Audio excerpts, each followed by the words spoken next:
Hi friends, आज जिस topic पे मैं बोलना चाहता हूँ वो बड़ा फ़नी टॉपिक है, जिस पे हम लोग कभी बचपन में पढ़ते थे, सुनते थे, मतलब समझते थे, अर्थ समझते थे, बट अर्थ जानने के बाद में किस तरह से हमारी सामाजिक दुनिया में, आर्थिक दुनिया में, पारिवारिक दुनिया में उसका महत्व है, उसको हम कभी कोरिलेट नहीं करते थे। मुहावरा होता था एक, यथा राजा तथा प्रजा, जैसा राजा वैसी प्रजा। हमने कभी इस चीज़ को आगे सोचने की नहीं समझी कि इसका मुहावरे का क्या मतलब है। बट आज अगर हम उस मुहावरे को अपनी ज़िंदगी में देखना चाहें तो बचपन से लेके अंत तक हमेशा इस मुहावरे में जो कहा गया है वो बिल्कुल ठीक उतरता है हमारी ज़िंदगी में। If I correctly explain in the first direction that when we try to get our child admitted in any school, what is the criteria of our school? Our criteria is simple. Who is the principal of that school? Because that principal makes the school a nice school to study for your kid, who will make your kid to have the sanskars, to have the educational knowledge, because the faculty will be nice because of the principal, and ultimately he will be take up to the competition of the world, to the competition of his peer ones, and he will be a successful person and successful businessman or a successful professional. आप मेरी बात का मतलब समझ गए होंगे कि एक सिंपल चीज़, school admission is also link to यथा राजा तथा प्रजा। हम आगे बात करें कि आज सेम कंपनी सेम आइटम में करने वाली बहुत होती है, चाहे वो मोबाइल कंपनी हो, चाहे वो टीवी कंपनी हो, चाहे वो किसी भी प्रोडक्ट की कंपनी हो।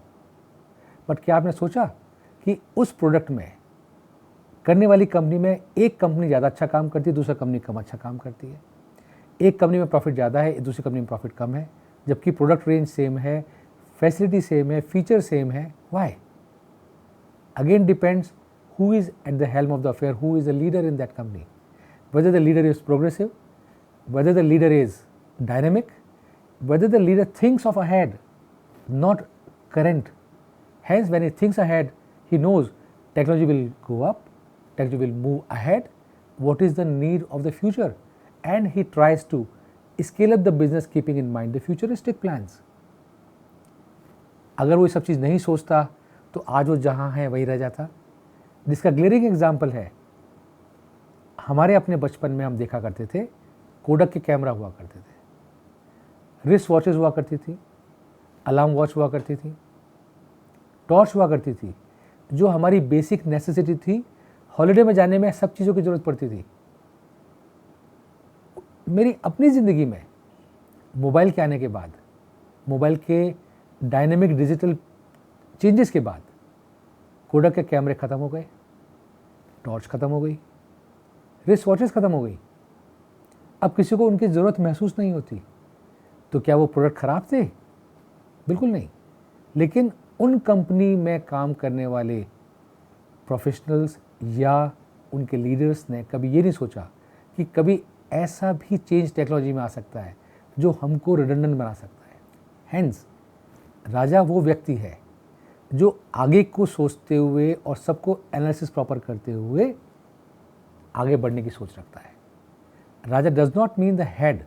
राजा means in all of us, we are all Raja in case we sink ourselves in the same thinking, which can make us a Raja of a big company as a head of that company, whether it's a department, whether it's a whole company, whether it's a functional head or whether it's a geographical head. But हम अपने सोच से और अपने आप को कर्मठ बना के अपने आप को राजा बना सकते हैं, और उस राजा की सोच से अपने साथ में चलने वाले उन सब परिवारों को महत्व दे सकते हैं जो आपके साथ चले बिकॉज उनको आपके ऊपर विश्वास था। अब आप समझ सकते हैं जो मैं कहना चाहता हूँ क्या चीज़ है। This applies even to the investments of yours. Why the people wants to invest with a fund manager who has perform very well, while all the fund managers does the same thing, but because that fund manager has outperformed the others like a king, because he thinks differently, he thinks in a direction which nobody else is thinking, and his thinking makes him different from others, contra from others, and which is yielding result in terms of better returns for you.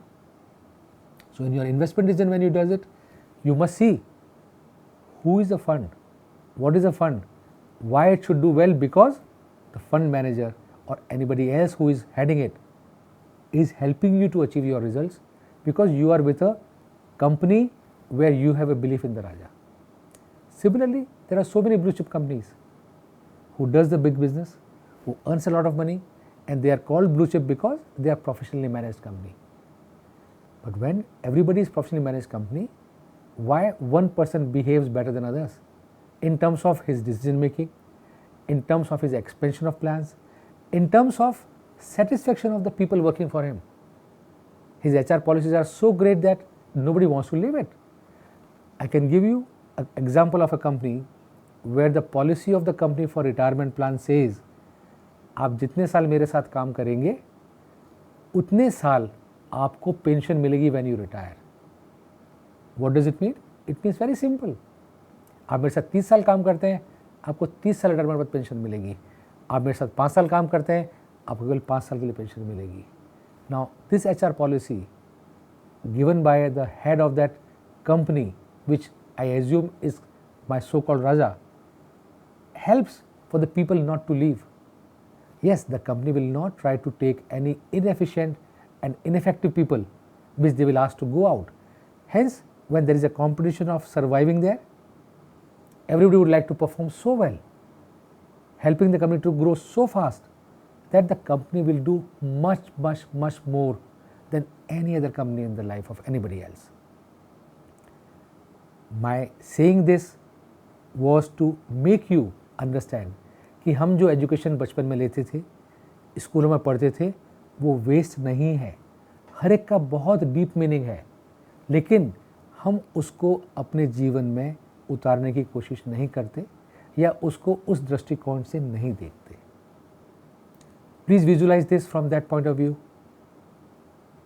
यथा राजा तथा प्रजा, and you will find a change in yourself perception of the things nearby you, connecting you to the world or your employment or your family or friends. Thanks, friends.